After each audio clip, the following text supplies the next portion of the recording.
So this is lesson 14, chapter 14, Grace Abounds. Top of the page, top of page 2 there in Holy Baptism. Last time we talked about true or false, a baptism performed by an unbeliever is invalid. That is false. Although it is our preference that baptism be performed by believers, because God wants his word to be handled by people who treasure that word. And then the other one, baptism that is performed by a person who isn't a pastor is invalid. That is also false, because the power of baptism is in the word. But it's another case where it is still preferable that a pastor baptize, because a Christian is a member of a church. And as members of a church, the church has called the pastor to make use of the keys on their behalf, including the administration of the sacraments.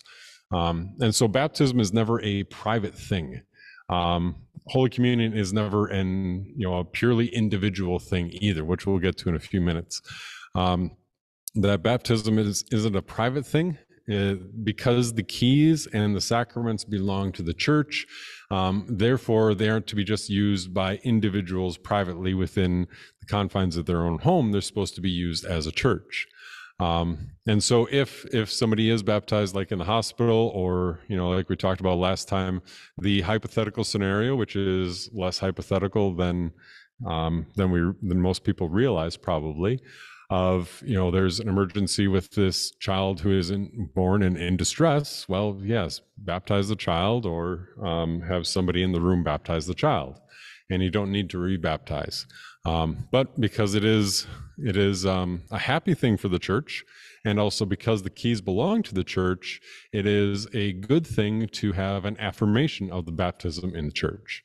I think those things kind of go hand in hand, because one of the lingering kind of behind the scenes, below the surface ideas is this question of authority. And as people, I don't know if it's uniquely American, Canadians have it too, in my experience pastoring there, that we don't like the idea of being under another authority or being accountable to another authority. That was a case where I talked to a member once, and they were like, well, I don't have to listen to you because my relationship is with Jesus. And there's a whole lot you could go on there. But at the end of the day, yes, you should listen to me. And if you think that your relationship with Jesus is external to or apart from your confession of faith within a congregation which has its own pastor, then there's a lot of fish to fry here, and we don't have enough oil, right? So I guess that more or less, it is valid to have a baptism that is performed by someone who is not a pastor. It is preferable, when possible, to have the pastor do it. There is a case of emergency baptism, and that when we do have an emergency baptism, we follow through with full practice. That's proper practice. The two notes that I had jotted down to talk about. First of all, any other lingering questions on baptism? I jotted down 2, but are there any others that we should talk about first? I think Ron had one. Yeah. The question, more broadly, the question is baptism absolutely necessary, or is baptism simply necessary? Absolutely necessary, meaning you have to have baptism, and if you are not baptized, then you are not saved. Necessary, meaning we should do it, but if we overlooked it or weren't able to, then that isn't going to exclude somebody from heaven. And usually when we get these questions of, is something absolutely necessary versus is it necessary, the example of the thief on the cross is usually the description that comes up. And for better or for worse, when we talk about the thief on the cross, keeping him within historical context, what do we know about him? Obviously, Yeah, he was not Roman, because Romans couldn't be crucified. They were beheaded if they're convicted, a la the Apostle Paul. St. Peter, on the other hand, was not a Roman citizen, and so St. Peter was crucified. So we know that this man is not a Roman. He is posted along, lack of a better word. He is placed at one of the roadways coming into the city on one of the biggest festivals of the year, one of the 3 times when all the Israelites were supposed to be there, and he is condemned to death. And we hear that Jesus, at the beginning, he was heaping insults on Jesus, and then later on he rebuked the other one. Don't you know we're under the same punishment? And Jesus answers, today you'll be with me in paradise, which was a 2-part promise. Number 1, your suffering isn't going to last that long. You'll be dead before sundown. So it's not going to be like 3 days and you can't itch your nose and the birds are coming to poop on your head or whatever. And the fact, or worse things, and the fact that he would be with him in paradise, meaning that this thief had, a specific explicit word from Jesus that he would be going to heaven. So when we talk about the thief on the cross, the question of, is baptism absolutely necessary or is baptism only necessary? The other things that kind of come into play, the fact that he's not Roman and he's being crucified outside of Jerusalem on Passover week, it's a good bet that he is a Jewish man, which means that he had which it would explain where his knowledge of these things came from, his knowledge of the events, as he watches and hears that he had at least had some synagogue training, that he had been circumcised as a child. And we also know, just generally speaking, that many of the people that Jesus ministered to during his lifetime, or who converted from Judaism to Christianity, may have done so and passed away without having been baptized. And so it at least gets us into the door of that question. Yes. Do you have to be baptized technically? No, in the sense of biblical history, that no one before Christ in the new church was being baptized in water. They were being circumcised to be marked as God's people, and that marked them under the covenant, the same similar covenant as baptism today. But if someone's asking that, why wouldn't they want to get baptized might be the better direction to lead them to, because the heart of faith doesn't avoid baptism. Yeah, and that's pretty much where we end up. That the thief on the cross, let's just say he was circumcised, and most likely, and Jesus told him he would be in heaven. The bigger question is baptism absolutely necessary? So if you look at Mark 16, verse 15, or Mark 16, verse 15 and 16, if you have your Bible nearby, you'll notice what Jesus says there in that the longer ending of Mark. And so there's a little bit of discussion on the longer ending of Mark, like where did this originate, and how did it get incorporated specifically here at the ending of Mark. I guess the 2-part answer to that is, number 1, I think it is very plausible, and there's some good textual evidence to think that there were 2 separate copies of the book of Mark circulating around, one of which had a shorter ending and one of which had a longer ending. And then secondly, the other thing that we see from the longer ending of Mark is that there's nothing established as doctrine in Mark, in those last verses. And so we don't use anything from that last section of Mark as what we would call a sedes doctrinae, a seat of doctrine. But if you look at Mark 16, I think it's verse 15, or maybe it's verse 16. And he says, whoever believes and is baptized will be saved. Whoever does not believe will be condemned. So pretty straightforward. And whoever believes and is baptized will be saved. Whoever does not believe will be condemned. So at least on the basis of that verse and what we see from example, description throughout the rest of the New Testament, that that what is it that gets a person to heaven? Well, the fact that Jesus took away their sin. How does that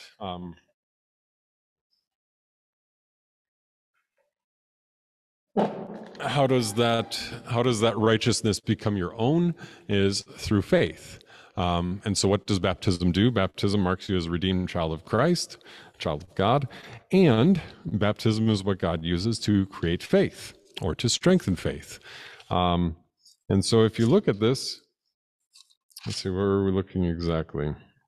Yeah, verse 16. He doesn't say whoever does not believe and or whoever is not baptized will be saved. He says whoever believes and is baptized will be saved, and whoever does not believe will be condemned. And it's easy to focus on the first half of that and say, oh, if I want to be saved, I must believe and be baptized. I think it's also plausible, possible, good to focus on the second half. Whoever does not believe will be condemned. And so what is the condition for salvation? Well, belief. Belief will necessarily mean whenever and wherever possible that a person will be baptized. Is it possible that somebody is on his or her deathbed and you finally get a chance, or that person finally wants to talk about spiritual matters, and you get to provide a witness to Christ, and in the 3 minutes that it takes after that to get to baptism, that the person passes away, yeah, that's entirely possible. So baptism is not absolutely necessary, because we have all the people in the interim, the middle first century or so of the Christian church. We'll leave those up to God. God is the one who judges and sees hearts. But what we see from Matthew 16, verse 16, is that baptism is not absolutely necessary. However, baptism is necessary because the faith wants all the gifts that Jesus gives. And Jesus says, do this. And he promises to bless us through it. And so the question usually isn't, is baptism absolutely necessary? The question behind that is usually, do I have to be baptized? And do I have to have your understanding of baptism for it to count for me? And usually it's a question of understanding of what baptism is and what baptism does that you eventually get to. So is baptism absolutely necessary? No. Is it necessary? Yes. Yes. When we talk about baptism after the fact has been done, is it always similar to talk of predestination attached to its blessings on the Christian whenever they remember that they are baptized? Almost like if you were talking to someone who's wondering, do I really need to get baptized? You could say, well, I look back to my baptism as a sure mark from God that I am forgiven. Yes, exactly. So it's this regular, everyday reminder in your life as a Christian that you get to have because of that external word over your head and water poured on you. And it's the same with the Lord's Supper. So we want that forgiveness. Mm-hmm. And I think we've touched on that previously. I know we did last year in like April or maybe March, that baptism is an anchor of certainty. And that even when talking about like Protestant Christians, you've got Lutherans in the middle. On the one hand, you've got Arminians, who are like the Billy Graham, come and make your altar call and give your life to Jesus, who think that their conversion is their work. And they will talk about their conversion date and time, like it was April 14th in the basement of that church at the edge of town, 1984. And their certainty that they are a Christian is grounded in the idea that was a real experience. I experienced real emotions, and therefore, that is how I know that the Holy Spirit created faith in my heart. So for the Arminian, it's the experience and the emotion attached to it that is the proof that they are a Christian and that God has acted in their life. For the Calvinist, the general Calvinist says God chose some to go to heaven, God chose some to go to hell, and so the only way that I can know that I'm a Christian, I can't peer into that hidden will of God, as they call it. The only way I can know is by my life of good works. And so if I do enough good things, that will show that I am a Christian, and then I'll get the affirmation from my Christian community or from myself to say I must be a Christian because look at what I do. So for the Arminian, the certainty is an emotional experience and my recollection of that emotional experience. For the Calvinist, the certainty is my action and how I judge that action. You'll notice two things. First of all, that there is no certainty for babies, children, young ones in Arminianism or in Calvinism. You can't say, well, if somebody's like 3-month-old baby passes away, dies, and it's a terrible, horrible thing. And all you'll hear from the Arminian or the Calvinist is, well, God is love, God is mercy, yada yada yada, flowers, daisies, and butterflies. What you hear from a Lutheran is this child was baptized. Like the promise of God is attached to baptism. Water ran off that kid's head. We dried him off, and he was screaming like he was reborn, right? Because that's what babies do often, and so there's certainty there. So number one, the Arminian and the Calvinist have nothing for the young. All they can say is, well, it's an age of innocence, and God doesn't hold them accountable. Cross your fingers, roll the dice, good luck, right? And the other thing is that, when you get into the question of predestination, which we'll get into in a chapter or two, is how do you know that you are one of God's elect? At least one certain way is the fact that you were baptized. That there in your baptism, God was serious in doing good things for you, in this case, creating faith. And he was serious in bringing out his promise from before time began and bringing that into your life as your own personal possession. Questions? Yes? To me, baptism is kind of like Lord's Supper in the church. You're a true Christian, these are commands. Commands from God. So to say you're a true Christian, but you're not going to do those things. Are you a true Christian? Do you have a true faith? That's the command. Yeah. Jesus actually says, do this. And for the believer, we realize that we're not doing this to merit, forgiveness for the bad that we have done. You're not, hosting a mass so that you can, have all these people commune with you in this mass and then work up, a treasury of merits like the Catholic idea. But the Christian says, yes, I love to do what my Lord commands me to do. And on top of it, that he promises to bless it. This is fantastic. This is like a no-lose situation here, right?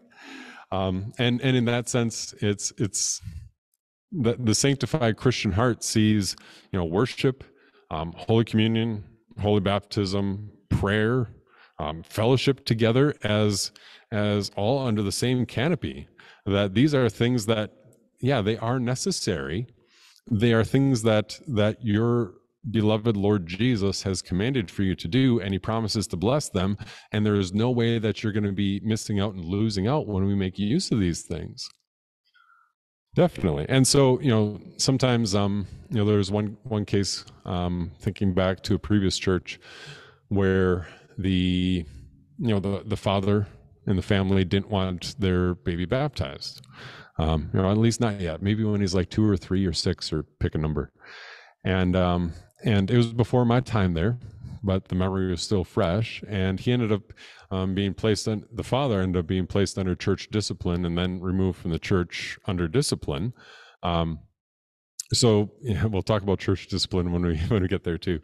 And because he refused to baptize his babies. his kids, refused to have his kids baptized.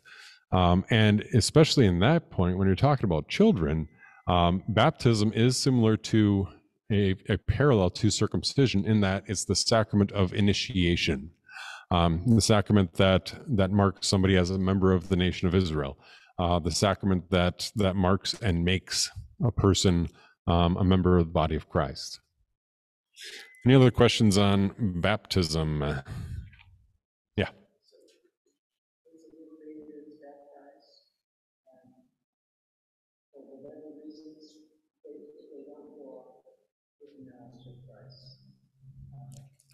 Yeah, good question. So a baby is baptized, and then for whatever reason that child is not instructed, or the parents show up to church for the baptism that one day, and then that's it. That's never happened. So I don't know why that's just good. Yeah, not to joke about serious matters. That's where I think the practice of sponsors, or at least somebody from the congregation who will take spiritual responsibility for this child, is kind of the backstop to make sure that, mom or dad doesn't get so caught up in the idea of I need my downtime and or whatever the case may be. That's when I hear the most, I guess. That at large, the church has a responsibility to those that it has baptized. I think that's one that we overlook. And to say, here are the list of the people that we baptized this year. And so we have a responsibility when they aren't coming to worship, not to just, beat them over the head with a club, but to say, well, beginning with, we haven't seen you in a while. Is everything okay? So there is that. And what if that child is never instructed in the faith, as a child? Then that child, what we know about faith is true also in the case of that child, that God isn't going to miraculously, or God hasn't promised to miraculously maintain a faith when that faith is separated from the means of grace. So that child is baptized as a baby and never any contact with the Word of God or instruction in it. That child will lose his or her faith. Just like, when I bring a plant home from the store and I water it on day one and then I leave it alone for the next 4 months, it's going to be dead. And that's the case for baptism too. So I think that's our starting point, because that's, and the follow up together with that is Jesus says in the Gospel of Luke about the parable of the servants, that the servant who did not know his master's business will be beaten with few blows when the master returns unexpectedly. But the servant who did know the master's orders, commands, and didn't do them, he is guilty of a greater sin, and he is beaten with many blows. The whole greater sin idea, I think that's also in the Gospel of John and the book of Ezekiel. But the main idea there is that it's worse for those who have faith and lose it than for those who never had faith at all. And so we don't want to, we want to have at least some concept that, we're not baptizing these children behind the parents' back. The responsibility of the children's upbringing still lies with the parents, and we want the parents to take responsibility to make sure that these children are instructed in the nurture and admonition of the Lord. And that if we baptize somebody, then we have the clear word of God that he creates faith, and to baptize them and then just say, go on your merry way, have a good life, and to not follow up with them or take an interest in their spiritual well-being, that's spiritual malpractice. And that's that's on behalf of a congregation, pastorally, as well as individual members, that we take it seriously, that when we baptize somebody who wants to be baptized, and at the same time that we want to follow up with these people who have been baptized so that they receive the instruction that they need. At some point, the solution isn't necessarily there's always nuances. The solution isn't necessarily to go around the parents and say, all right, well, grandma and grandpa are going to take the kid to church, twice a month, and grandma and grandpa are going to bring the child to catechism every week. That may be a solution at some point, but the better solution when a family had their child baptized and then the family is delinquent from church is to directly, either pastorally or personally and then pastorally, rebuke that family and say, you know what, God did a miracle in the life of your baby, and you're forfeiting it. And if you continue on this path, not only have you consigned yourself to an eternity in hell, but you've made it worse for the child, because that child, in holy baptism, God gave that child the knowledge of their salvation through Jesus Christ, and you're depriving them of their contact with the Jesus that they had been brought to love. And however you phrase it, I mean, I think as Christians, to get in the practice of phrasing it as strongly as possible, and if you find it a little challenging to say, then you're probably getting close to what you should be saying, at least in some cases. And not that we always lead with, this person had their child baptized and then they've been out of church for 18 months, and I'm just going to come in like, with a hammer and the wrecking ball. I don't know that anybody would accuse me of that, although I know a few people might, but but to say, we care about you, we want good for you, that Jesus has promised to do good things in holy baptism. We miss seeing you at church. Is there any way that we can help support you with where you're at now? What's going on? Is it just work schedules? Should we add another service at another time? Because the husband's working Monday through Friday, like 12-hour days, and the wife is working on Saturday and Sunday, like 12-hour days. Who knows? Which obviously will open all sorts of doors to further conversation if they're open to it. And if you start with some openness to and concern, that can open the door to say, okay, here's what actually is going on. And that opens up the pathway to say, here's what we actually can and should do to help.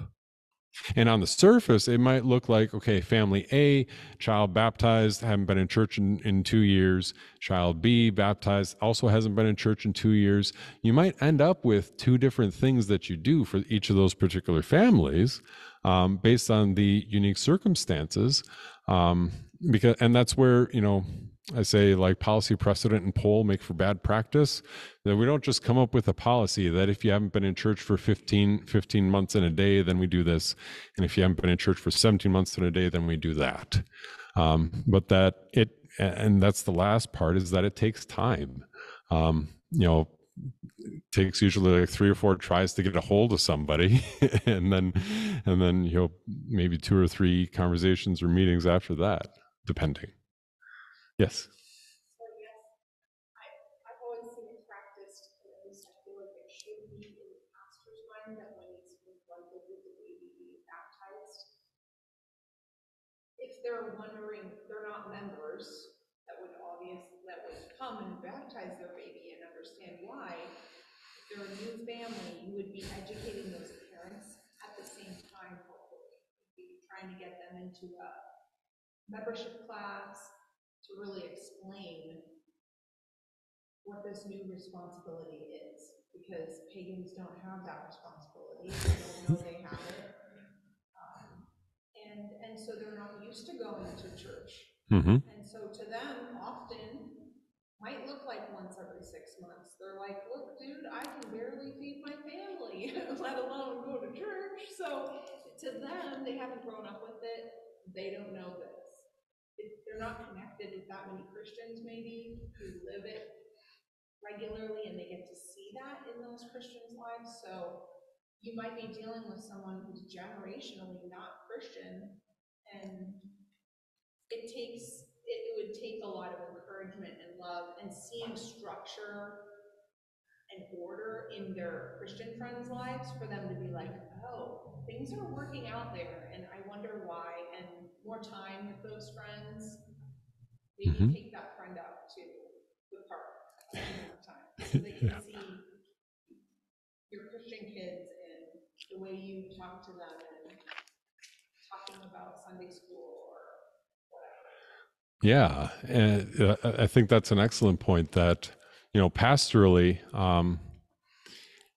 I would say probably on average, most of the pastors in our synod would baptize a baby after meeting with the parents once or twice and talking with them and about what baptism is and are you serious about raising this child in the Christian faith? Why are you being baptized? Are you just being, pestered by a family member to get the child baptized and you got to get this monkey off your back? Or is it that you've heard about baptism, you're baptized as a child, and this is something that is a good thing that God promises to bless.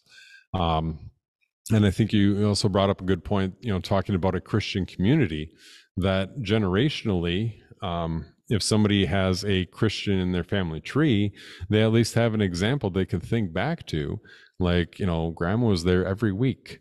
Grandma was in the hospital, and the first person that she had me call was Pastor Hagen, as opposed to all of their other friends who are spending so much time and energy doing things of no lasting value, but that leave them tired and exhausted at the end of the day. And and like some of the later minor prophets talk about, that you're spending all of your time and all of your energy, and all you're doing is making bigger holes in your purses, and you still don't have the means to make ends meet.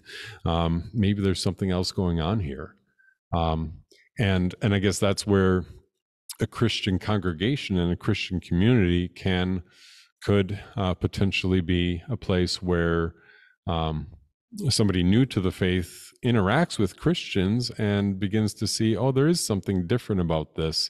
And how do they, structure their life? How do they interact with their kids? Whatever it may be. Yeah.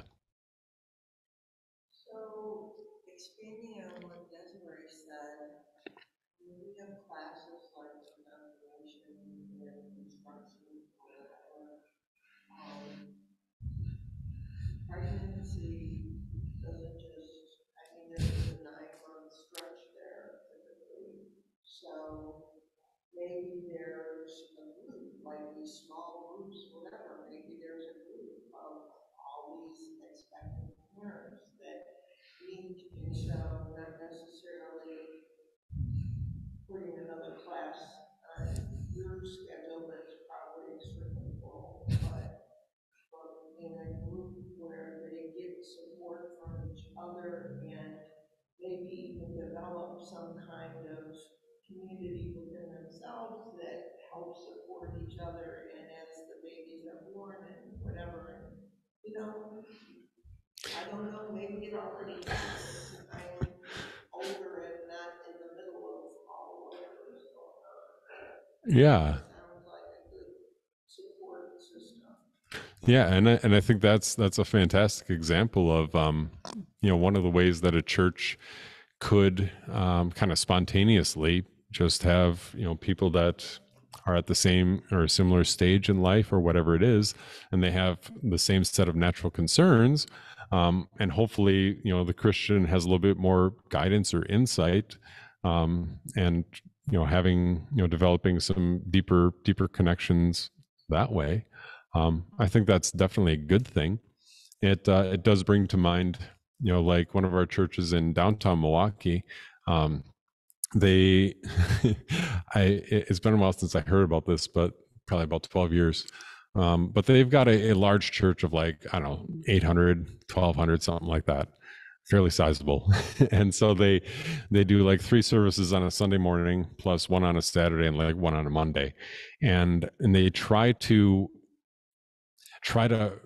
do what they can to encourage people to get to know each other at those services. Like, pick a service, find one that works for you, and sit in the same spot so you get to know the people sitting near you, with the intention of more or less creating cliques within the congregation. Yeah, building smaller churches within this church. Yeah, so you can function and carry out the things, because it's that's why it's really nice for a lot of people who, maybe if you've been de-churched for a long time, you can go to a church where they've got 1,000 people there, or even 300, and then you're just one face in the crowd.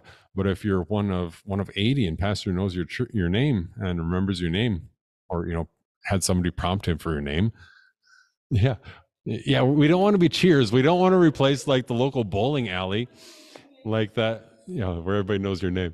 But there is something intimidating that in a church of 80 to 104 people on a Sunday, that you stand out as somebody who is could be potentially different.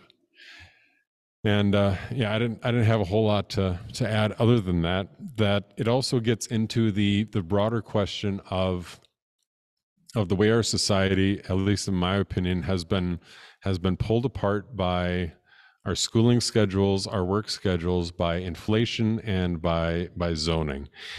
But that is an extended discussion for another time. If you want a primer on that, check out the book Bowling Alone. It was kind of the first book that talked about the disintegration of American neighborhoods and communities, as evidenced by the bowling leagues of maybe the 60s, 70s, 80s, whatever it is, just kind of 90s, disappeared. So Bowling Alone would give you more about that than Pastor Hagen wants to talk about right now. Anything else on baptism? We talked about method, we talked about people, we talked about any other conditions, talked about who does the baptizing, what is valid and what is preferable. I think that is pretty much everything. Gets us into the Lord's Supper. All right, Lord's Supper. How many things are present and received in the Lord's Supper, and how do you know? Let's start. How many things are present and received by mouth in the Lord's Supper? Crystal says 4. All right, I'm reading your mind, and I think you're correct. What are those 4? All right, bread and wine, body and blood. Forgiveness of sins, life and salvation. That's 3. Yeah. So and so in that, how many things are present and received? You could even tighten that up, that question up a little bit more. Received by mouth in the Lord's Supper, because the Calvinists, for 450 years, they love squishy terminology, and nobody comes down the street. Few people come down the street carrying a sign basically saying, "I'm a heretic." And this would be one example in the 1560s and 1570s in Germany. Lutheranism was almost wiped out by Calvinists who used words that Lutherans agreed with.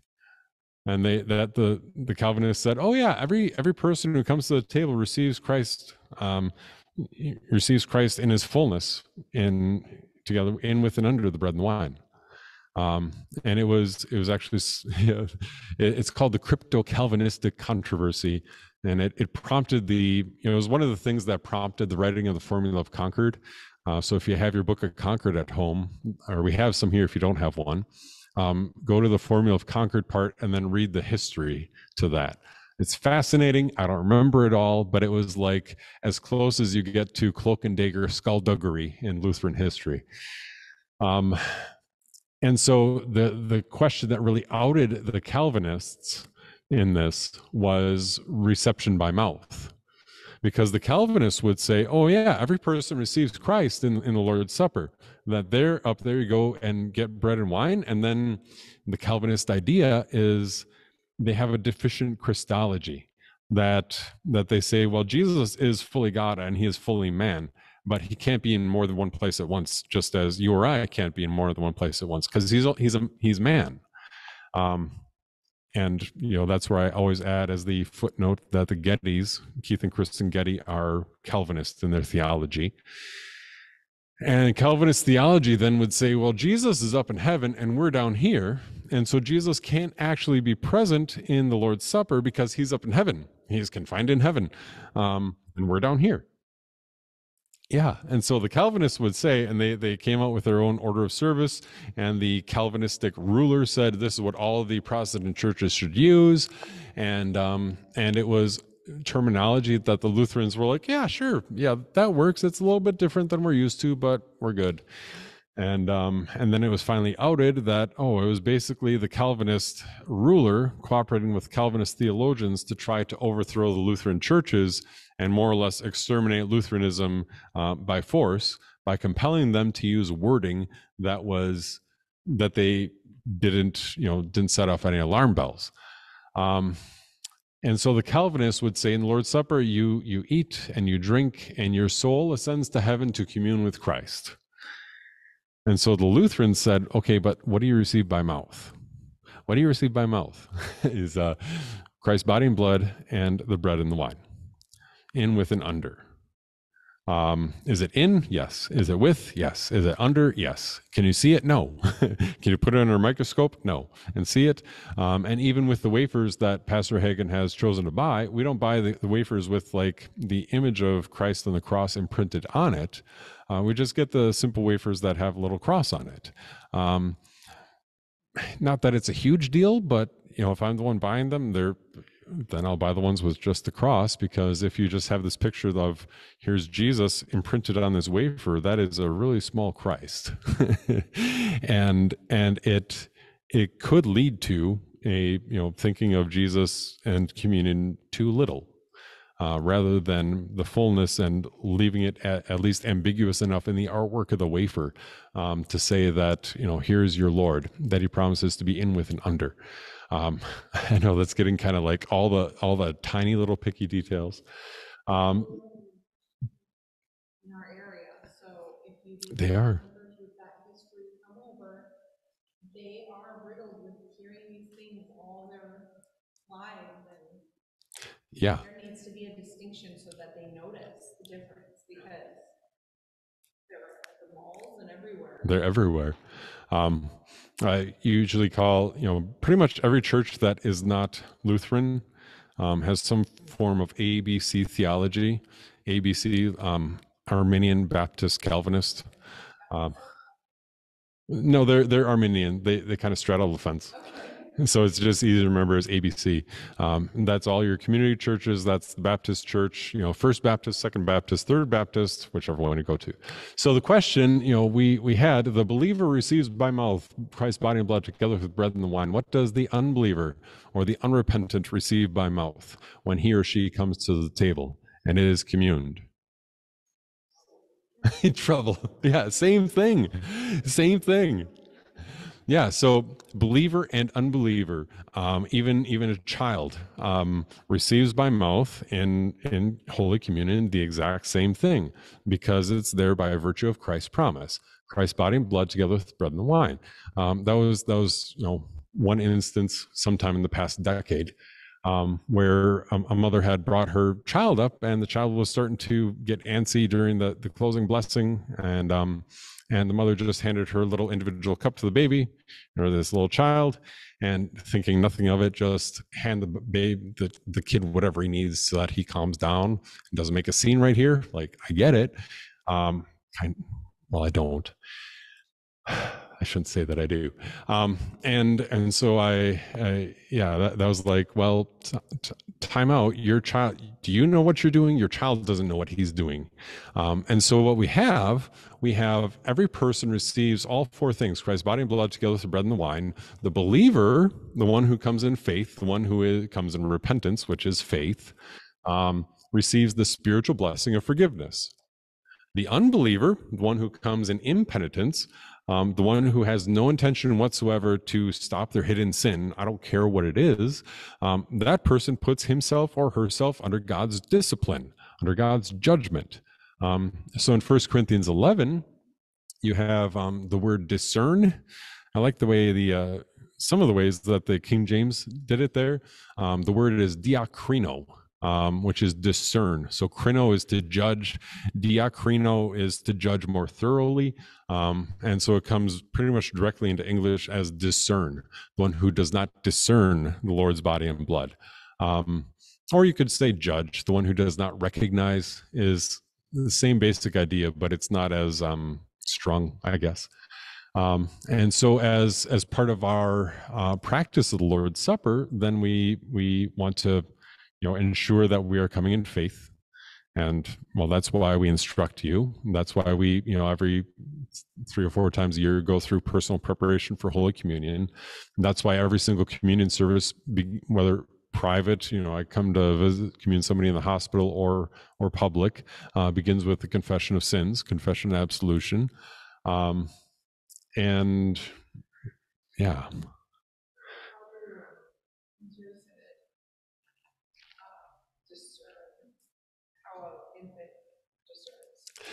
How do they make sense of, since they're also a synod that learns the original languages, hold them to the same standard of figure it out, dude, and find proper practice that they commuted their infants in certain churches.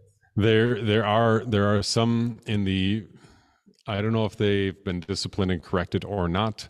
I don't keep up with that.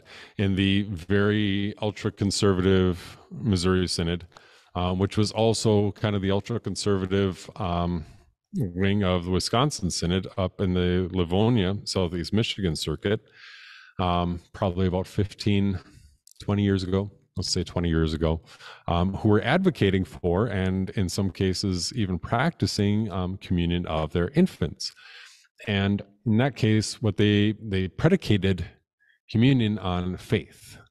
And they set up a straw man argument that said, that faith will discern itself. They set up a straw man argument that said, if you say that I cannot commune my infant, then you're denying that baptism creates faith. Because their baseline argument was the only requirement for Holy Communion is faith. And that's true, but Paul also talks about discerning the body and blood of the Lord and discerning oneself. It's the same word, to judge the body and blood of the Lord, so you know what's going on here. You've been instructed in it, and you're awake and aware, and you're not, you still have your mental faculties, and that you have the ability to discern, to judge yourself, which is to recognize, well, am I a sinner? Yes. Am I repentant for my sin? Yes. Does Jesus promise forgiveness in the Lord's Supper? Yes. Does Jesus give me his body and blood for my forgiveness in the Lord's Supper? Yes. And basically, if those 4 things are there, then somebody is competent to commune. No. Yeah.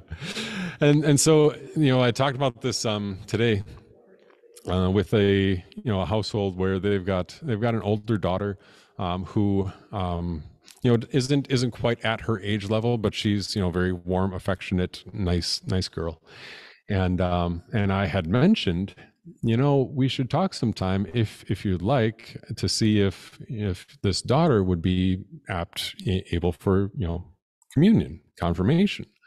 And so they said, well, yeah, we'll talk to her. And they asked if that was something that she would like to do. And she said, yeah. And so I talked with them, and we'll follow up with them more, of course. But to say that if this child, if this young person has the ability to, even if it takes a little bit of coaching, like on the drive to church, well, today we've got Holy Communion. And you remember that in Holy Communion, Jesus gives you his body and blood for the forgiveness of sins. And then you participate in the confession of sins, then that person is competent for communion, even if his or her mental faculties are not at what we would say in line with, what their age is. So then the question of who do you not commune? Well, we've established we don't commune infants because they don't have the ability to judge and recognize, on their own, really, their own sin, as well as to discern, to judge the presence of Christ bodily and bloodily in the sacrament. We don't commune people who are in a coma, or who are asleep, or who are not in possession of their mental faculties. And so, sometimes I say very frankly, there will probably come a day, if the Lord lets me live long enough, then chances are I'll start to get dementia of some sort. There will probably come a day when I'm still alive and I'm not eligible for communion anymore. Just knowing the rates of, Alzheimer's or similar, where we don't have any promise of good things happening when the person is not able to discern themselves and to discern what's going on. That if we walk through this with somebody and they don't know the confession of sins, or they don't know what's going on, are you the nurse with their insurer, or are you pastor with communion, and it's a toss up as to whether they know, then that person isn't eligible. On the other hand, it does happen sometimes where somebody has a good day, and you walk in, you're like, I'm Pastor Hagen. They're like, hi, Pastor, I haven't seen you in a while. And I'm like, yeah, it has been like 3 weeks. Because sometimes people say, I haven't seen you in a while. I was here yesterday, But I'd say, and then you get started, and that's why we follow a standard order of service, when we visit somebody, because it helps them, stay along with what we're doing, and brings to mind the worship that they've experienced for the last 40, 50, 60 years of their life. And so if they're having a good day, and they're like, Milt, would you like to be communed today? By that time I know what I would do. I'm not going to ask somebody if I'm not going to commune them. And he says, sure. And then I'm like, well, I'll commune you today. And then I come back another time, and he might not be there, be in full possession of knowing where he is, what's going on. But I guess that's kind of the practice of it. And so, and it has happened a few times where I go to visit somebody. This is why I usually like put my books and my communion set in a bag, so they don't see what I'm carrying with me. And we're talking, and I had planned on communing somebody, and then it's like, well, today isn't the day, so we'll just have a little devotion, and then I'll say goodbye. So, oh boy. That was question number 1, and a lot more about the practice of Holy Communion. Any other questions on Holy Communion? We haven't talked on 3 communions, or the true and false, or the 3 teachings on the Lord's Supper. What are the 3 communions, the 3 koinoniai? Communio.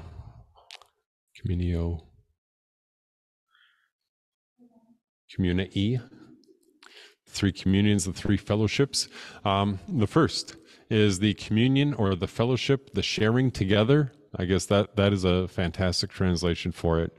If you read 1 Corinthians 11, and just substitute the sharing together of the elements with the body of Christ, where they are sharing space, they're in communion with one another. The contents of the cup are Christ's blood together with the wine. So that's the first communion. The second communion is each individual believer with Jesus in the reception. And then, and by extension, then I would say maybe even 4 communions. By extension, then the forgiveness of sins that has been, because of that forgiveness of sins and the communion with Jesus, then they stand as righteous in God's eyes. And then thirdly, the communion among believers. So that would be, if you think of it as like 3 separate drawings, if you do like one circle with arrows, like two arrows going in a circle. So that's the communion of the elements with the body and with the blood. And then the horizontal is, well, the vertical is the second one, between each believer and his or her Lord. And then the horizontal is the third, among the believers who gather in communion together. And together with that, that we practice something called closed communion.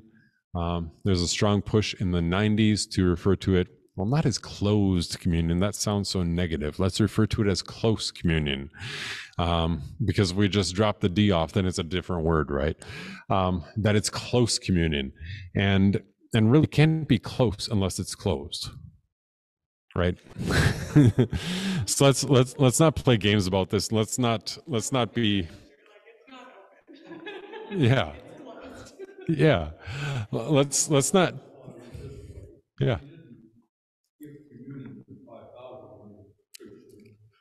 You give to 12 Yes. on their own. He did not commune the 5,000. He did not, and even the Bread of Life discourse isn't talking about the Lord's Supper.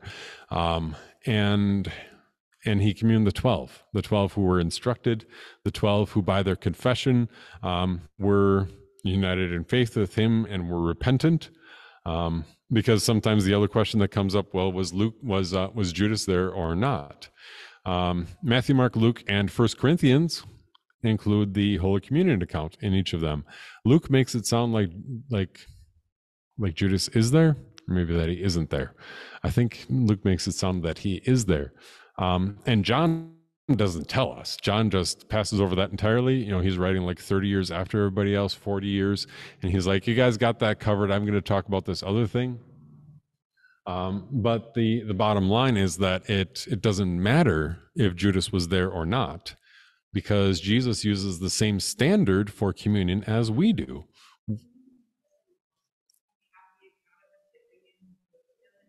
That wasn't Holy Communion. The dipping the bread in the dish was not the. It was Monday, Thursday. He was in the upper room, but he left at some point during the meal, or after the conclusion of the meal. We don't know when exactly he left in comparison to when Jesus actually instituted Holy Communion. And what kind of complicates this, and other pastors have written and done a lot more study on it than I, but what kind of complicates it is that in the traditional, as far as we know, the traditional Passover feast of Jesus' day, there would be 4 separate times where they would use one of the 4 cups of wine in front of them as part of the ceremony of the Passover meal. And so we don't know necessarily which one of those 4 Jesus had used, or in relation to that when Judas left. So it is possible that Jesus communed Judas, and sometimes people use that. Well, you know, I'm a visitor at your church, Pastor Hagen. I go to the ELCA church, but I don't believe what they believe. I want to commune with you today. And I'd say, well, no, because you're not united in faith with us. You haven't joined yourself in confession to us publicly. And so I kindly ask that you refrain. Just stay seated, and if you come up, then I'll skip over you. You know, any combination of those things that I just said. And usually the only comeback that people have to push back against closed communion is either, well, that's not loving, or Jesus communed Judas. So why does it matter? Well, really, Jesus shows us that he goes by the same standard that we use today. Our standard here at Resurrection Lutheran Church, and standard Lutheran practice for 500 some years, is to go by your confession. Are united in confession with us? Is your confession that of a repentant Christian who believes the same thing as us? Then yes, we'll commune you. And Judas, you know, as they all look around the table, surely not I, Lord. Was it me? No, it can't be me. Judas was concealing the fact that he had already decided to betray Jesus for 30 pieces of silver. So by his confession, he was united with the disciples. And that's the standard that we use. You know, if somebody is hiding a private sin that they are completely, you know, nurturing and unrepentant of, and not struggling with it in the least, you know, which, you know, obviously this comes up a lot. I said one time to our, you know, when our circuit pastor asked about a report, you know, for the circuit pastors meeting. They have like 2 meetings a year, and I said, you know what, I could just preach on Christology and Holy Communion for the rest of the calendar year, and that would probably be the best thing that I could do. But he kind of chuckled, his nervous chuckle, yeah, and not that I couldn't, but I don't know if the congregation would particularly appreciate it to the same degree. Anyway. Yeah. Yeah. So we have hindsight. So his potential is there that Judas had no idea the consequences of his actions, and that it was going to lead to. Mm-hmm. He wasn't an evil person. He was a Mhm. And he sinned, but if he had known the consequences of his action, he knew that it was not perfect, or he would hang himself. Mhm. So just between whether Jesus knew or not, when he was a sinner, Uh-huh. born in sin, Yeah. but the rest of his disciples were sinners too. Yep. And Peter would go on to deny Jesus and deny that he was going to deny Jesus that very night. Yeah, and I guess that's good to remember, because there's time of grace isn't over until it is. Like there's one sermon where we're going to wrap up here in just a second, where I kind of took John, the gospel writer, to task, even though he wasn't there to defend himself. Where John writes, Judas used to pinch money from the money bag and then use it for himself, and he was a thief, and we knew this. And it's like, John, what are you doing? Why didn't you rebuke him? You had the chance to call him back before he completely lost his faith, and then before he eventually denied his Jesus. Well, after the fact, and then Yeah. like, oh, see, we knew. Yeah. Hindsight bias can be a strong one.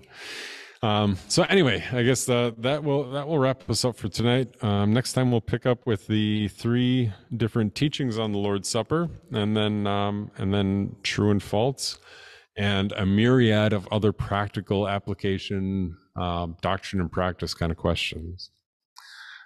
Thank you very much.